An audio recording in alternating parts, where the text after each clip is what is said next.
Amanda Clark stood outside the doors of the elegant Portland venue, her heart racing, her breath shallow. The sparkling lights from within the lavish ballroom flickered like a cruel reminder of everything she had lost. She had paid the $18,000 deposit for this night. This event was supposed to be a celebration of her parents' 40 years of marriage, a gesture of love, of recognition, something that would finally prove she belonged, that she was more than just the family's personal bank account. But now, standing on the other side of a thick wooden door, she was being told she wasn't on the guest list. "I'm sorry, ma'am, your name isn't here. This is a family-only event," the hostess said, the words ringing in Amanda's ears. Like a death knell, Amanda swallowed, her mind racing. Family-only event. She had paid for this. She had worked for years to make this moment special for them, and yet, she was standing alone, an outsider, a beggar in her own family's celebration. "Excuse me," Amanda said, her voice barely a whisper. "I paid for this night." The hostess's face remained neutral. She glanced down at the list again, then back up, eyes blank. "I'm sorry, ma'am. If you'll excuse me," she began, but Amanda had heard enough. "Don't forget to like and subscribe for more true stories." The sound of the heavy rain tapping against the windows of Amanda's office was soothing, a rhythmic backdrop to the chaos of her thoughts. Outside, the city of Portland was drenched, the streets slick with water, but inside, Amanda sat at her desk, her fingers dancing across the keys of her laptop. The numbers, the figures, the calculations, they all made sense to her. What didn't make sense was the constant feeling of emptiness gnawing at her. No matter how much she achieved, how many deals she closed, how many successful financial strategies she put in place, Amanda Clark, at 34, had it all, or at least, that's how it appeared on paper. A successful financial consultant with a firm of her own, a secure future, and a track record that most people could only dream of. But every time she looked at the bank balance or saw her name on a report, it felt like a hollow victory. It wasn't that the money didn't matter, it did, but it had started to feel more like a prison than a reward. Her phone buzzed on the desk, interrupting her train of thought. A quick glance at the screen told her everything she needed to know. It was her mother again. "Amanda, we need to talk." The words were a routine by now, the message often the same. Another financial crisis, another request for help. Amanda sighed and picked up the phone, bracing herself for the conversation she knew was coming. "Mom," she answered, her voice steady but tired. "What's going on now? I know you're busy, sweetheart, but we've hit a bit of a bump.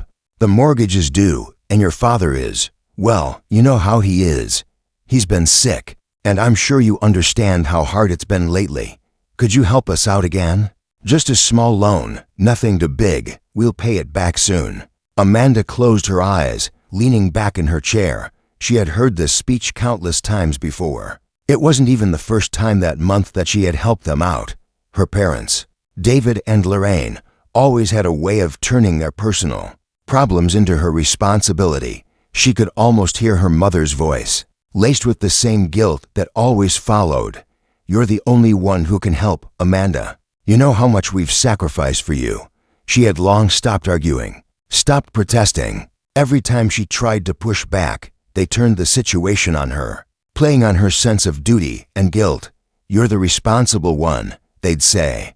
"You're the smart one." And so, Amanda gave, again and again, without hesitation, without ever asking for anything in return. "All right, Mom," Amanda said, swallowing the frustration that was rising in her throat. "I'll transfer the money today. How much do you need?" There was a pause, a quiet sigh of relief from Lorraine. "Thank you, sweetheart. You're a lifesaver, as always." As Amanda ended the call, she felt that familiar knot of resentment in her stomach. A lifesaver. That's what she was to them, a source of endless support. Never a person in their eyes, just a tool to fix whatever problem they had. But it wasn't just money, it was the emotional weight too. Every call, every text, every expectation placed on her shoulders. It was as if her entire identity had become about what she could provide for them, not who she was. She didn't resent her family, at least, not completely. She loved them, or, at least, she loved the idea of them. But over the years, The idea of family had become tainted. What was once a source of love and connection had turned into a series of transactions. Her parents, once so proud of her achievements, now only saw her as their financial lifeline. Her siblings, Jessica and Caleb, never asked for anything less. Jessica, the golden girl, barely lifted a finger to help with anything. She coasted through life, showered with rewards and opportunities, regardless of her lack of effort. Caleb, the baby of the family, made every poor financial decision he could. And yet Amanda was always there to clean up his messes. And Amanda, she never complained, at least. Not out loud. She just kept giving. Because that's what family did, right? They took care of each other. But today, something felt different. As she stared at the screen in front of her, a strange sensation prickled at the back of her mind. There had to be more to her life than this. There had to be something more than just working to fill their needs. Yet, each time she thought about setting boundaries, she remembered the guilt. The nagging voice of her mother reminding her that if she didn't help, who would? Still, as the rain continued to beat against the windows, Amanda couldn't shake the feeling that something was about to change. She had been living this way for so long, always sacrificing for others, never putting herself first. But deep down, a quiet voice was growing louder. What about you, Amanda? When do you get to be the priority? This was the question that would haunt her, the one that would set the course for everything to come. What Amanda didn't know was that the storm brewing inside her was nothing compared to the one about to hit her family. The tipping point was coming, she just didn't know it yet. As Amanda gathered her things and prepared to leave her office for the night, she glanced at the calendar on her desk. The anniversary dinner for her parents was coming up. They had been planning it for months. And for once, Amanda had truly hoped that this would be the moment they would see her. They had promised her a seat at the table, a place of honor, after all the sacrifices she had made, after all the money she had given. This was supposed to be her reward, but little did Amanda know. This event would be the catalyst for everything to come. It would force her to confront the truth about her family, about herself, and about what it meant to truly love without expectations, without strings attached. As she locked up her office and stepped into the pouring rain, Amanda had no idea that the storm within her was only beginning to gather strength. The rain had let up by the time Amanda pulled into her driveway, the sky darkening to an almost unnatural shade of deep blue. She stared at her house for a long moment, the lights inside shining warm and inviting. It was her sanctuary, the one place where she could escape the constant pressure, the unspoken expectations, and the weight of her family's demands. But today, something inside her shifted. The thoughts of her parents' anniversary dinner, the one she had helped fund, kept swirling in her mind. Amanda had always gone above and beyond for them. The lavish event, the decorations, the 5-course meal, all of it was for them. Yet, she had never been included in any of the planning. No thank yous, no recognition, just an expectation that her contributions, both financial and emotional, were to be taken for granted. Amanda had hoped that this time, things would be different. Maybe this will be the moment they'll finally see me, she thought, trying to push away the nagging doubts that crept into her mind. She had been preparing herself for the big night for weeks, carefully selecting the right outfit, planning how she would look when she arrived at grand entrance. She hoped to show her family that, despite everything, she was still there, still part of the family. But deep down, she couldn't shake the feeling that they weren't going to acknowledge her. As she walked through the door and kicked off her shoes, her phone buzzed again. It was her father, David. "Amanda, we need to talk about the dinner tonight," the text read, followed by a string of emojis that Amanda had long since learned to ignore. Her heart sank. She immediately called him back. It was like clockwork. She already knew this conversation was going to be nothing like what she had imagined. She braced herself, taking a deep breath before answering. "Hey, Dad, what's going on?" she asked, her voice a little too tight. There was a brief pause on the other end. "Sweetheart, I think you might be a little confused about tonight's plans," he began, his tone lighter than usual. "We've decided to keep it small, just close family, you know. A private thing, nothing fancy." Amanda blinked, confused. "What do you mean? I paid for this entire event. I thought I was part of the family celebration." Her father's voice faltered for a moment. Well, you are, Amanda, but your work, your life, you're always so busy. We thought it'd be better if it's just family tonight. The words hit her like a slap. You've got to be kidding me, she replied, the words escaping. Before she could stop them, I've spent months organizing this dinner. I paid for it. And now you're telling me that I'm not even welcome? There was a long silence on the other end of the line. Amanda, sweetheart, David said finally. It's just the way things worked out. We're doing this for us. We understand. If you can't make it, we know how busy you are. Amanda felt the air leave her lungs, as if she had been punched in the stomach. Busy? She had sacrificed everything for them, worked herself into the ground, all to make sure they had what they needed. And now, she wasn't even worth a seat at the table. You're doing this for you, Amanda repeated, her voice rising. What? About me? What about the sacrifices I've made? What about everything I've given to this family? Honey, please don't take it the wrong way. It's just a family thing, you understand, David said, his voice growing more strained. Family. That word stung now more than ever. She had always believed in the idea of family, the loyalty, the love, the bond. But in that moment, she realized it was all a lie. They don't see me. They never did. Her mother, Lorraine, was no better. The next day, she called, her voice dripping, with the same guilt that had always been used to manipulate Amanda. Amanda, sweetheart, I just wanted to let you know that we're still thinking of you. We understand that you're upset, but we've made our decision. Please don't let this come between us. The words echoed in Amanda's mind. Please don't let this come between us. As if it wasn't already too late. She had spent her entire life giving, sacrificing, and yet, here she was, being told that she wasn't enough, that her worth was tied to her ability to provide, that love was conditional. For days, she couldn't shake the anger that bubbled under the surface. The dinner wasn't just a small snub. It was a culmination of years of financial abuse, the mortgage payments, the endless bailouts for Caleb's failed ventures, the constant requests for money from her parents that all rushed back to her. In a tidal wave of realization, she had been nothing but an ATM, a tool, and they had never even seen her. The feeling of betrayal cut deeper than she had expected. She had spent so much of her life trying to earn their love, only to realize that their affection had always been tied to her ability to give. There had been no gratitude, no recognition, no love beyond the financial support. She had been living a lie.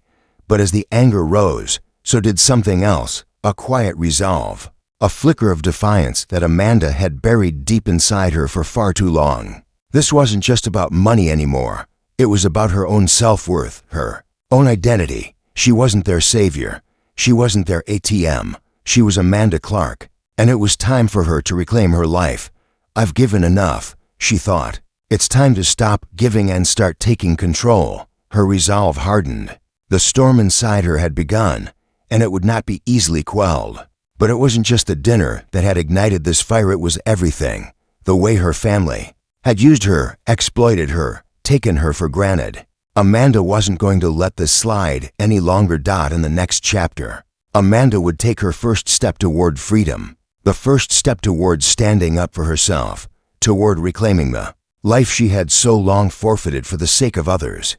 It had been 3 days since the anniversary debacle, and Amanda still couldn't shake the feelings of betrayal that clung to her like a second skin. She tried to focus on work, on the clients who needed her expertise, but every time she opened her laptop, all she could think about was the way her family had treated her. They hadn't even cared about the fact that she had paid for the entire event, their event.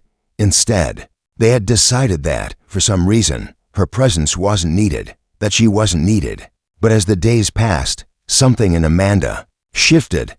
The anger that had been simmering quietly in the background began to boil over. She no longer felt the need to play by their rules, to live up to their expectations. She wasn't their lifeline anymore. The realization hit her like a lightning bolt. She didn't need them. Her phone buzzed again, pulling her from her thoughts. It was a text from her mother. Sweetheart, we're really disappointed that you didn't show up at the dinner.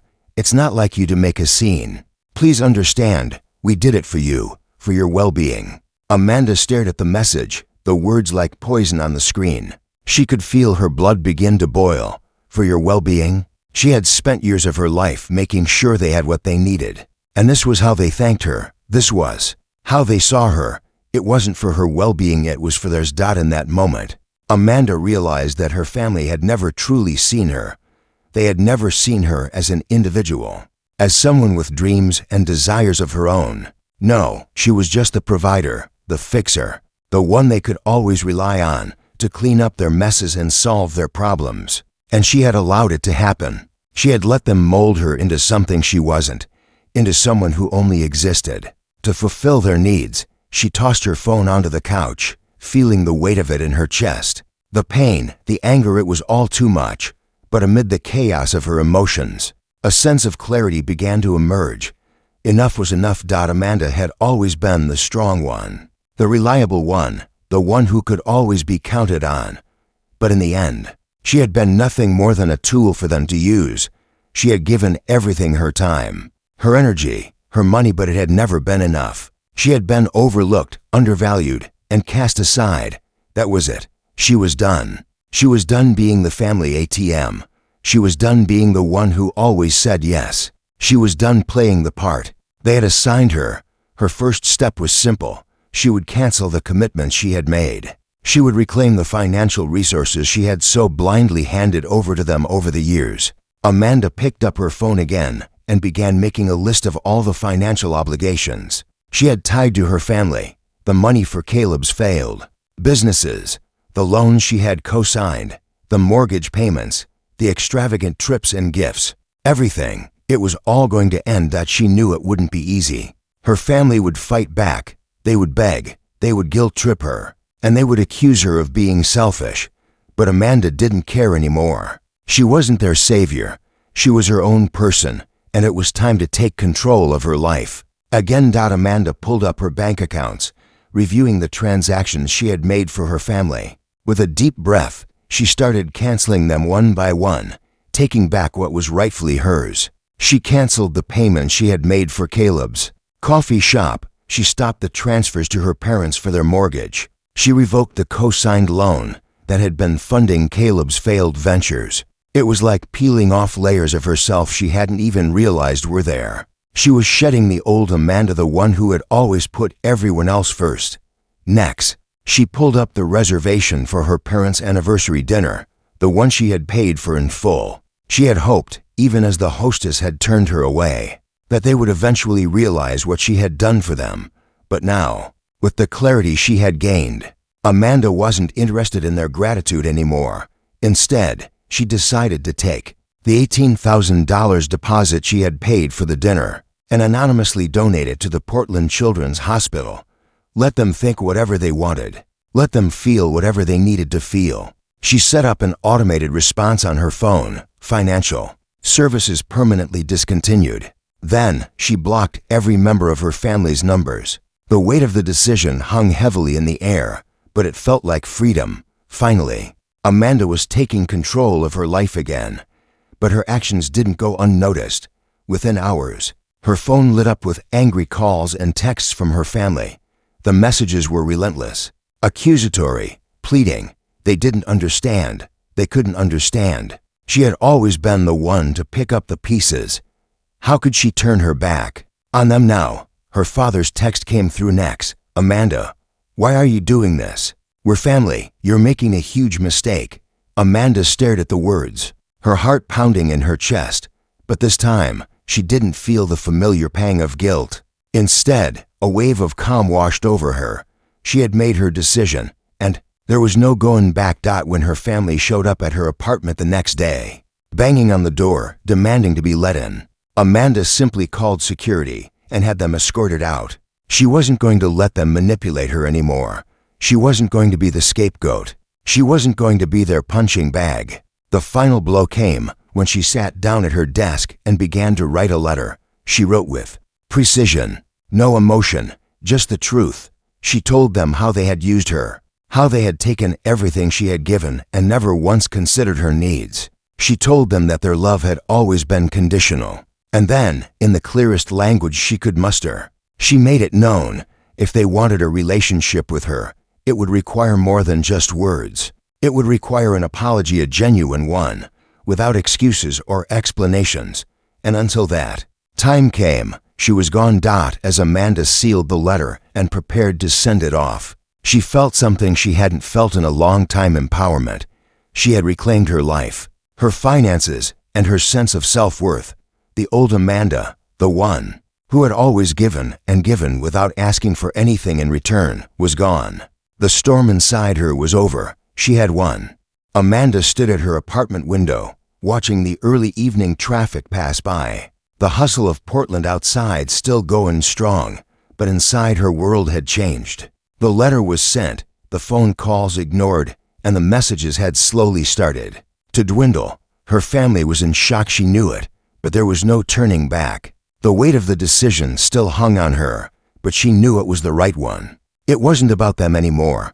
It was about her. As the days passed, Amanda found herself enveloped in a strange sense of peace, a quiet that had eluded her for so long. She had finally severed the financial ties that had bound her to her family for years, and with each passing moment, she felt herself breathe a little easier. The anger that had once consumed her now felt like a distant memory, replaced by a sense of calm she hadn't known she could possess. Still, she wasn't naive.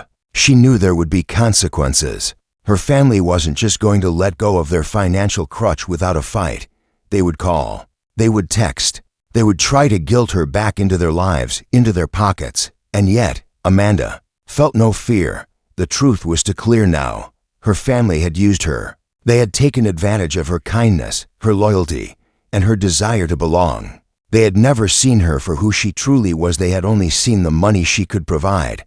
The calls started to come in waves. First, it was her mother Lorraine, always the softer one, the one who knew how to twist words and make Amanda feel guilty. The messages were full of disappointment and sorrow. "We're family, Amanda. How could you do this to us?" Lorraine's words were like daggers, but Amanda had learned the hard way that those words didn't matter anymore. They never had. Lorraine's message was followed by dozens of similar ones from her siblings. Caleb had called, then sent texts accusing her of abandoning him, of leaving him high and dry with nothing but his own mistakes. Jessica, the golden girl, barely lifted a finger to help and yet found time to tell Amanda that she was being selfish for taking a stand. Each message had the same tone, the same self-centeredness, as if Amanda's decision had been about them, not about her. But Amanda had learned to tune it all out. For the first time in her life, she didn't feel the overwhelming need to apologize, to cave under their pressure. This was her moment, and in that moment, she realized something crucial: her peace was worth more than their guilt. For the first time in years, she didn't feel responsible for their lives. They would survive without her, and in time, they might even realize that. They had taken her for granted, but Amanda wasn't sticking around to see it. She wasn't waiting for them to understand. She had made the decision to live for herself, and that was more than enough. In the weeks that followed, Amanda made major life changes. The first step was selling her expensive apartment. The space had once felt like a symbol of success, her achievement, her reward for all the hard work she had put in. But now, it felt like a cage, a reminder of everything she had sacrificed for others, and how little had been given back in return. She downsized to a smaller place in a quieter part of town. It wasn't the grand penthouse she had imagined as a young professional, but it was hers. It was simple, cozy, and peaceful, and that was all she needed. The second major change was her career. Amanda had built a successful financial consulting firm from the ground up, but something had shifted in her: the pursuit of profit, the constant chase for success. It no longer felt fulfilling. She wanted something different. She wanted to help people, but not in the way she had been taught to, not by managing their money, but by teaching them how to find joy and fulfillment in their own lives. With that in mind, Amanda opened a consulting studio, but this time, it was different. It wasn't about the numbers. It wasn't about helping people get richer. It was about finding balance, purpose, and happiness, things she had spent so long chasing, but never truly found until now. She worked with clients who wanted to find clarity, to build lives that weren't about what they could give, but about who they could become. It wasn't easy. She had to rebuild. She had to step into a new identity that didn't rely on her family, her past, or her career's reputation. But with every day, Amanda felt more in control. She had learned that healing wasn't about revenge, it was about choosing herself. It was about learning to say no when necessary and embracing the life she had been too afraid to live before. The decision to leave her family, to break those chains, had been the hardest thing she had ever done. But as time went on, Amanda realized that the true revenge wasn't about hurting them in return. It wasn't about making them feel the pain they had caused her. It was about walking away, reclaiming her peace, and finally choosing to live for herself.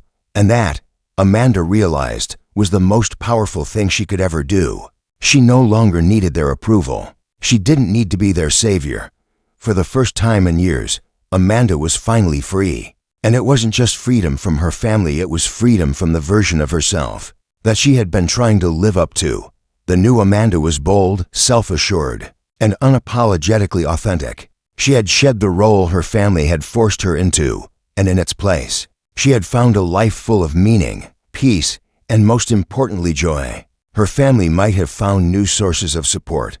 They might have eventually realized they had taken her for granted, but Amanda didn't need them to come to that conclusion. She had already moved on, and in that, she had found the greatest victory of all. As Amanda looked out over the city, the night sky stretching wide and open before her, she smiled. She had reclaimed her life, her worth, and her happiness, and for the first time in years, she felt truly free. From Lorraine's perspective, the truth behind the guilt. Lorraine Clark sat at the kitchen table, the quiet hum of the refrigerator the only sound in the room.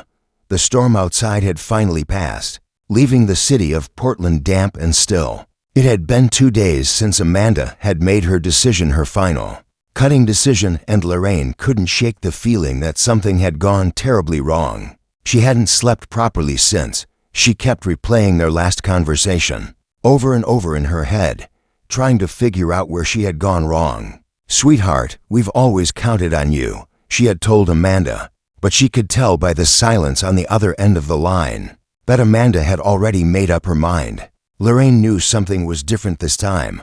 Amanda's tone had changed, her words sharp, more final than usual. Lorraine's daughter, the one she had always relied on, the one who had always been there to support the family, was pulling away. But it wasn't supposed to be like this. Lorraine had always known Amanda was different from the others. Jessica, the beautiful, charming one, could do no wrong, and Caleb, her baby boy, could never fail in her eyes. But Amanda was the responsible one, the one who never complained, the one who carried the weight of the family's problems like it was second nature. Lorraine had always relied on Amanda, knowing she could count on her to fix things, to solve problems. Amanda was smart, strong, and capable.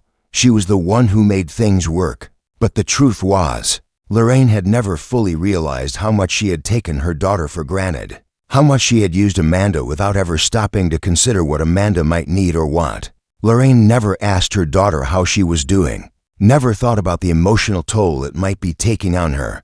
She had been so focused on her own problems, on keeping the family afloat, that she never noticed the cracks forming underneath Amanda's calm exterior. Lorraine had justified it to herself for years. Amanda is strong.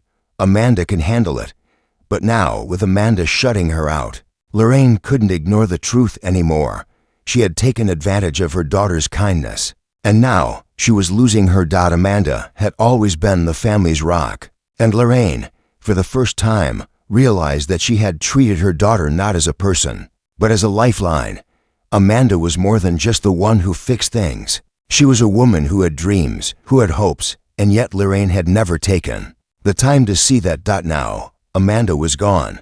Lorraine's world felt hollow, as if the one person who had always been there to hold it together was slipping away. And Lorraine could only blame herself. As the days went on, Lorraine realized something else. She had failed to see the woman Amanda had become. It wasn't just the money, it was the emotional cost, the constant giving without ever taking. She had relied on Amanda's generosity because it was easy, because it suited her, not realizing that Amanda had been quietly breaking under the weight of it all. And now, Lorraine had lost her daughter. not because of anything other than her own blindness. In the silence of her kitchen, Lorraine realized it was too late for apologies. The damage was done. The end, a new beginning. Days following Amanda's decision felt like a blur to her family. They couldn't understand what had happened, why she had cut them off so suddenly, so decisively. They bombarded her with calls, texts, and even showed up at her apartment, desperately trying to get through the door, hoping that this was just a phase, that she would come to her senses. But Amanda had already made up her mind. She had stepped away from the roles they had assigned her, their financial crutch, their constant provider, and now she was choosing herself. At first, her family's anger and confusion made Amanda second-guess her decision. She questioned whether she was being too harsh, too unforgiving. The guilt tried to creep in, as it always did when it came to her family. But every time she thought about going back, about reopening the door to the cycle she had been trapped in for so long, she remembered the humiliation she had felt, the years of emotional and financial exploitation, and the realization that, for her family, her worth had always been tied to what she could give them. Karma and the consequences. The weeks went by. The emotional weight of the situation began to shift. Amanda felt lighter, more at peace. She had made the right choice for herself, and, though she wasn't certain of what her future with her family would look like, she knew she was no longer willing to be anyone's doormat. In choosing herself, Amanda reclaimed her autonomy, her worth, and her sense of peace. Her family, on the other hand, was left to face the consequences of their actions. With Amanda no longer funding their lifestyle or cleaning up their messes, cracks began to form in their carefully constructed world. Caleb's failed businesses began to falter even more, and Jessica, who had always been shielded from responsibility, struggled when the financial safety net Amanda had provided for her was suddenly gone. Their lives, built on Amanda's sacrifices, began to unravel in ways they hadn't anticipated. David and Lorraine, who had always relied on Amanda's generosity, now faced the truth of their own complacency. They hadn't just taken advantage of her. They had ignored her needs, her desires, and her silent pleas for recognition. They were left to deal with the fallout, the growing realization that their relationship with Amanda had always been transactional, based on what they could extract from her rather than mutual love and respect. The irony wasn't lost on Amanda. Her family, who had always seen her as the one who could fix everything, was now facing the reality that their actions had consequences. Amanda, the one they had used and taken for granted, was finally standing up for herself, and as she moved on, her life began to blossom in ways she hadn't even imagined. A lesson in boundaries and self-worth. Amanda's journey wasn't just about financial independence. It was about reclaiming her sense of self, her worth, and her voice. It was about learning that love doesn't have to be conditional, that her value wasn't tied to how much she could give to others. By setting boundaries and walking away from the cycle of exploitation, Amanda discovered that true love, whether from family, friends, or even herself, was rooted in respect, mutual care, and understanding. Her decision wasn't easy. It was heartbreaking, but in the end, it was the only way for Amanda to heal, to stop allowing others to drain her energy, and to start living a life that was truly her own.